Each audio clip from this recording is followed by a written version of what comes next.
Hello, Scorpio, and welcome to your March 2023 new moon reading.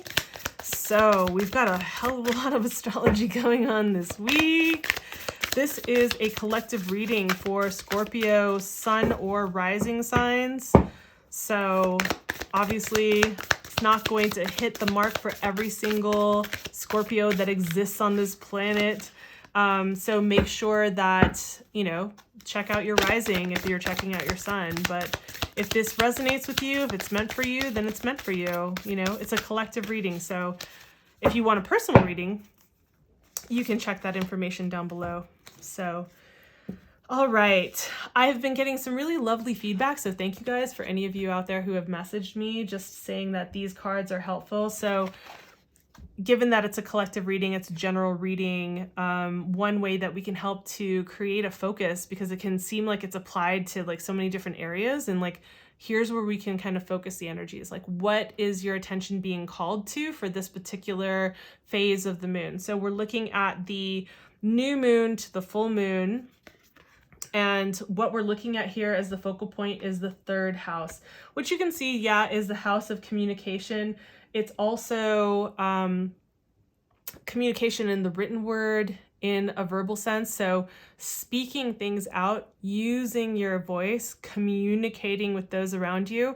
This can have to do with siblings or people who feel sibling-like, bestie besties that feel like your brother or your sister, right? Like kind of like that.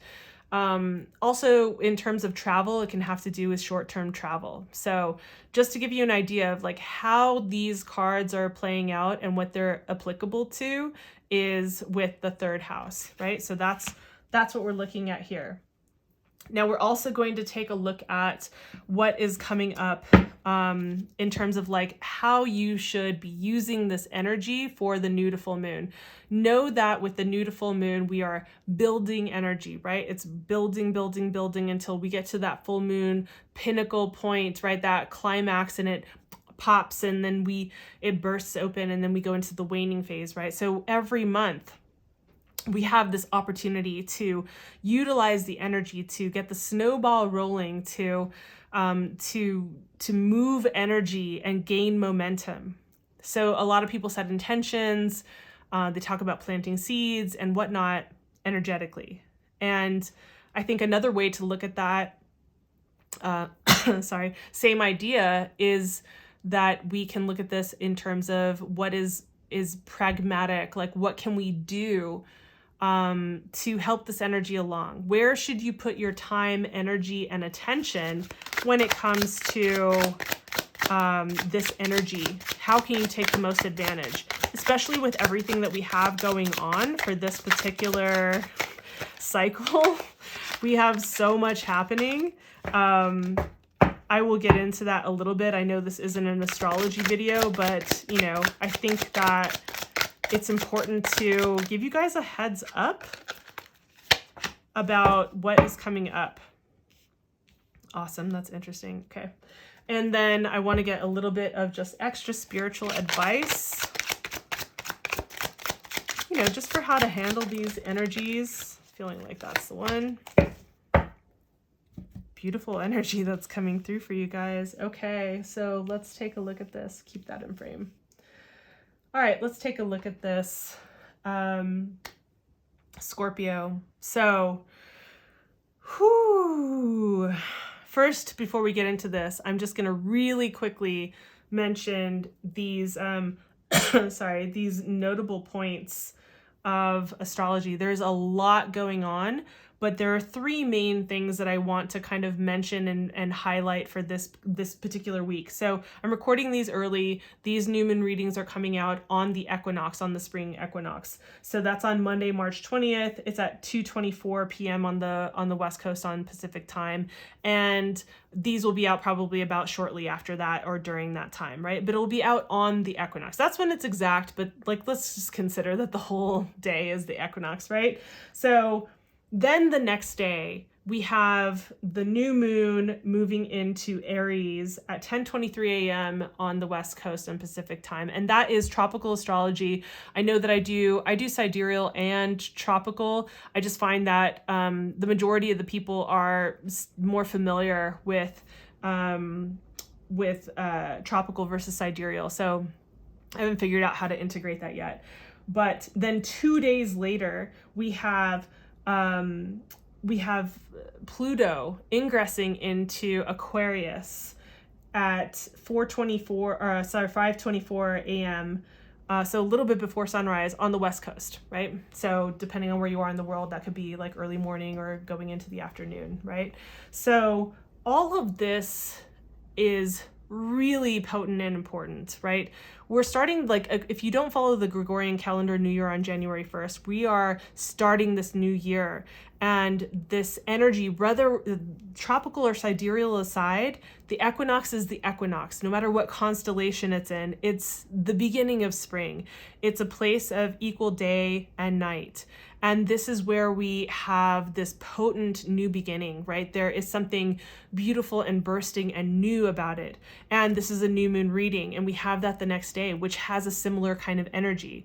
Now, if we follow tropical astrology, the new season is starting in cardinal sign Aries, which is that combustible, like starting of like a new spark of energy, like a bursting forth, which is what spring is, right? It's that bursting forth of energy.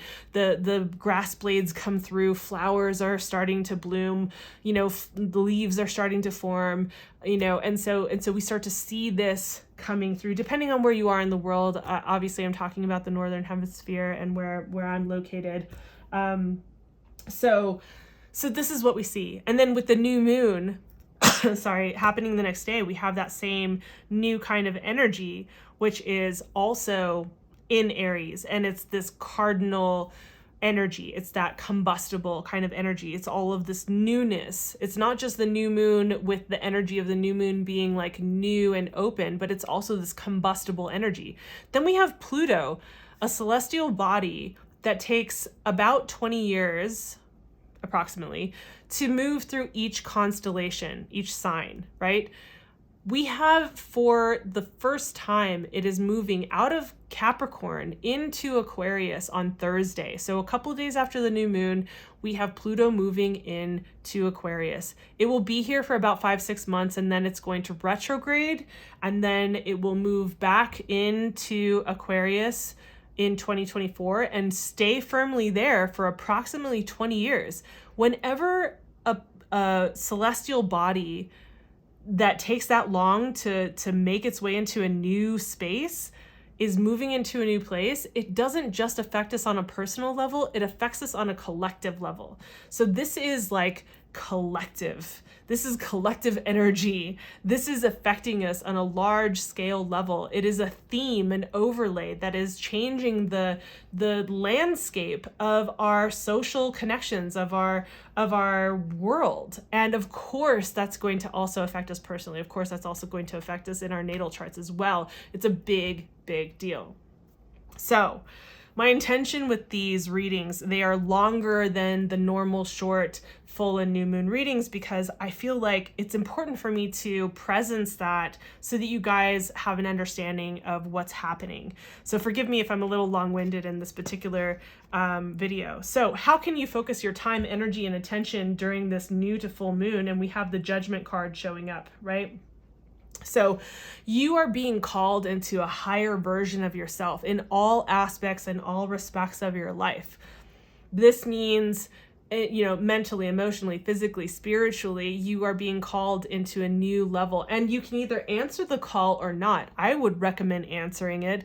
If there were ever a perfect time that this card could actually come up, it would be during the new astrological year, like the new year according to the equinox, the spring equinox, and a new moon, and with a new, like a huge shift transition happening with one of the outer planets. Well, it's not a planet, but it's a celestial body, and like this is a huge deal. So you have this, I feel like there's like, God, what does it feel? It feels like it feels expansive, it feels energetic, it feels like there's like so much potential, like it's ripe, like this is the time to take advantage of it, even though there's other things happening astrologically that make this time not feel so liberating and so full of possibility. Like there are other things that are kind of clamping down or muddying the waters and making it feel a little confusing. So aside from that, try to utilize this energy to step into this new version of yourself. Like really utilize this energy, really step forward into this new version. You're being called, so answer the call, right? You're being called to create, right? You have this spiritual advice as the Empress, right? The Empress is full and pregnant of energy. And if we can think of anything, moving towards the full moon is like the gestation period of a woman moving into like the fullness of her pregnancy, right? Because we could look at the full moon as like she's at the pinnacle of her pregnancy, and then at like on the other side of the full moon she bursts, right? And then it's waning. That's when all the blood lets out and there's a release and the baby comes out and all of the stuff, right? And the Empress is about this force of creative or of creation, of life. It is creative, and you know, it's also artistic, but there is this potency, there is this possibility, there is this pregnancy. You know, it's pregnant, it's ripe. Life is ripe right now. And so you have these opportunities to really move forward in your experience, to really upgrade and to utilize these energies. And I think that what is coming into play is your immediate environment, either your neighbors, your siblings, where you live, your close regions. Like this is not the other side of the country, this is not another state, this is not another anything, right? Like, or like off the continent that you're on. This is more localized, right? Like this is happening in a localized place. And I believe that this call into action and what is being created is a part of you utilizing and accessing your voice in a really powerful way. And I feel like this is happening more locally. So this is what I have like coming up. This is how this is coming together. I really am loving this trifecta, the way that it's all melding together. I would check out your March 2023 reading. I'll have that up on the screen.